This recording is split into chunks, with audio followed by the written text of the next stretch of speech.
నమస్కారం ఘంటారావానికి స్వాగతం. ముందుగా ప్రధానాంశాలు. ప్రధాని మోదీతో air chief marshal Amarpreet Singh భేటీ. పాక్పై ప్రతీకార దాడుల వార్తల నేపథ్యంలో భేటీకి ప్రాధాన్యత. వరుసగా పాకిస్తాన్పై చర్యలు తీసుకుంటున్న భారత్. ఇమ్రాన్ ఖాన్, బిలావల్ భుట్టో ఎక్స్ ఖాతాలు నిలిపివేత.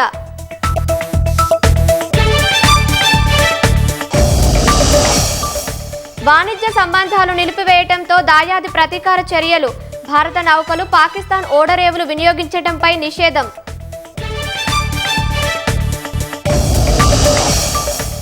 తుపాకీ వదిలిపెట్టే వరకు మావోయిస్టులతో చర్చల ఊసేలేదు. అమాయకులను చంపేవారితో మాటలుండవన్న బండి సంజయ్.